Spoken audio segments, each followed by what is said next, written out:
Welcome to Baguio, Baggy,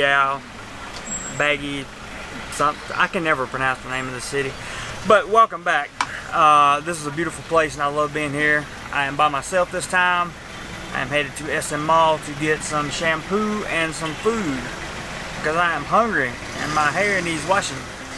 So, catch up with you guys a little bit later, and hopefully we're going to see a really nice, beautiful sunset today. That's the goal. Came up here to take some pictures. Found a model up here interested in shooting, so we're going to see what happens. Stay tuned. It's Baguio. It's Baguio. It's Baguio. I don't know how you say it. I really don't. I get confused sometimes. But I love this place. It's beautiful. Look behind me. It's just beautiful. Here's what I really like about it. The weather. 61 degrees right now. Sunshine, few clouds, no big deal. Hopefully going to get the best sunset of my life tonight out at Miner's View. Don't know, we'll see what happens. What I don't like is the traffic. The traffic is horrendous. It's bad, like bad. It's Cebu bad. That's how bad it is. Obviously there are not as many people in Baguio as there is in Cebu, I don't think. I wouldn't think so. I believe Cebu has about 3.5 million people. However, these roads in this little mountain town were not designed to hold the number of people that live here. And it's bad. It gets congested, but that is really the only complaint I have with the city. And because it's so high up, and I don't know what the internet company's deal is, but I have trouble with internet every time I come here. I'm sure if I lived here I could find a solution to that problem, but it's a little frustrating. Nothing major. I still have enough internet to get by. Let's go eat, and then after that, let's go sunset. Let's go sunset. That's my new thing. So it looks like everything's going according to plan. Headed to Miner's View for the sunset. Pretty excited about that. I actually got the whole evening planned out, and so far so good. Went to the mall when I got here, as you guys saw, and met up with a friend and just been hanging out. I'm going to catch the sunset and try my best to get the best time lapse ever, if at all possible. But they say the traffic's bad around here and it's all the tourists' fault. I don't know. What do you guys think? And something I've never ever done before in the Philippines, I have a hoodie. Because it's chilly here. I love it. Love this city. So I have made it to Miner's View, and as you can see behind me, there are a lot of plants being sold, and fruits and veggies, and all kinds of really interesting things. However, what I'm having trouble doing right now is locating a place to shoot a time lapse for a sunset. But we're gonna try. This is really interesting. You guys should come up here sometime. Everything's for sale, even cactuses. Try to give you a view around some of these shops around here. And it looks like we have come to the end of the viewing area, but just have to wait and see.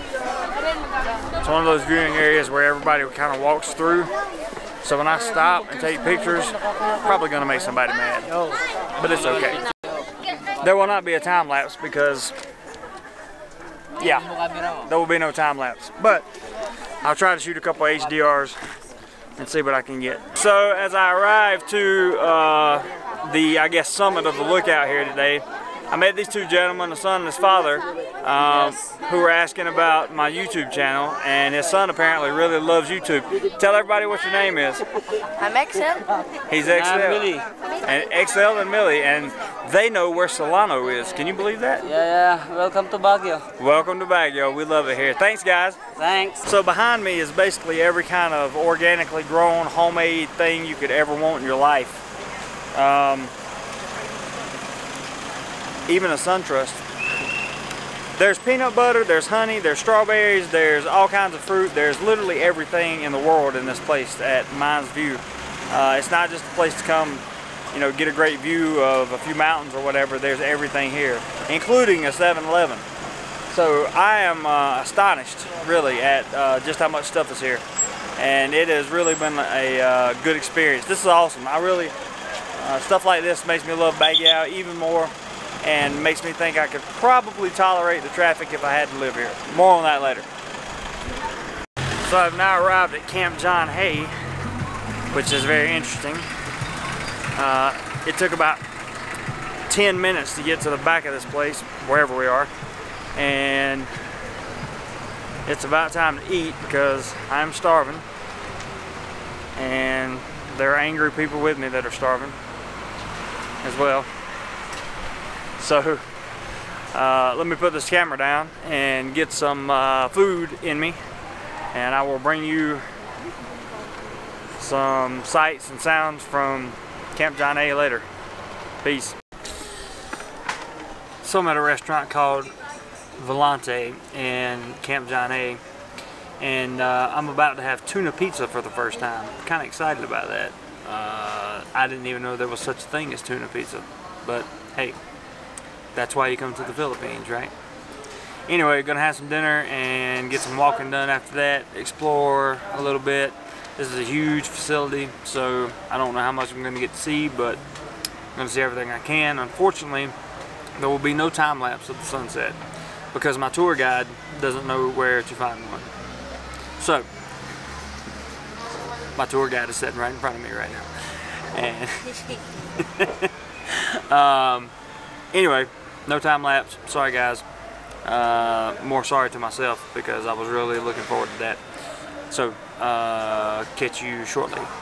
So it has been an eventful night at Camp John A, and had dinner. It was great, wonderful, good food, and looking forward to walking out of here. It's going to be a long walk, but I'm very excited. So hope to give you guys a little more content from here, but if not, just know that it's a big place, and I'm doing this trip in 2 days, so I got to keep it moving.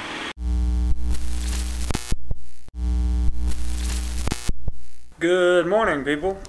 It is day 2 in Baguio,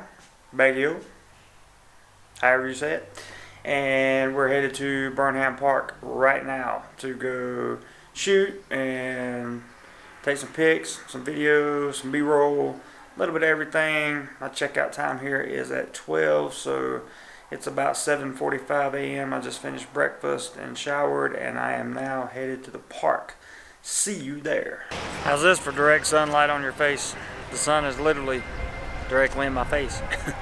So Burnham Park, guys, just got here, set up a little quick time lapse. Gonna move around, take some pictures for you, and hopefully give you some information on the park. Maybe, I don't know, got a lot to do, short amount of time.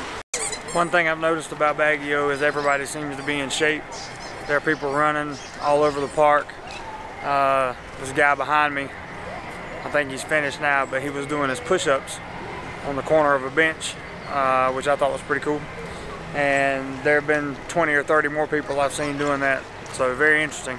My Jobley finally bit the dust. That's the little tripod thing that you've been seeing, and I'm not too happy about that, really, to be honest with you, but it's all good. So I probably won't be doing a lot more vlogging from here because I'm hand holding the camera now, and that's what you get for buying cheap stuff. That's what you get. The one thing I've noticed about Baguio in comparison to somewhere like Cebu, as far as pricing goes, is the transportation here is cheaper. It is not as cheap as somewhere, say, Solano, but it is definitely cheaper than it is in somewhere like Cebu. For example, the cabs in Cebu, the meters usually start at 40 or 50 pesos. Here it's 30 to 40, usually around 35. And the distance that you have to cover to get to where you need to go typically is not as great in Baguio as it is in, say, Cebu or like Manila, for example. Because it's a bigger city, so you know you're going to cover a larger area most of the time when you travel, not always. So it's substantially cheaper than Cebu, Manila area. I don't know that much about Manila, but it's definitely cheaper than Cebu. But it's more expensive than Solano. So obviously, because you're taking 10 peso trikes in Solano. So anyway, just thought I'd give you that little tidbit of info. I'm going to do a whole review on Baguio versus Cebu. probably after I make another 2 or 3 trips here. So we will see what happens, and yeah, catch you guys later. So I've officially left Baguio, and we're at a rest stop that I am not familiar with, which is just a little weird, but it's okay. And behind me you can see that we are still in the mountains, which is kind of cool. This is Nomolt's Eatery, if you can see the sign behind me. I guess we're about an hour outside of Baguio, so we'll probably have about 3 more to go. This is officially me signing off for the Baguio trip. I had a blast. I can't wait to come back in a few weeks. I will catch you guys in Baguio in 2 weeks.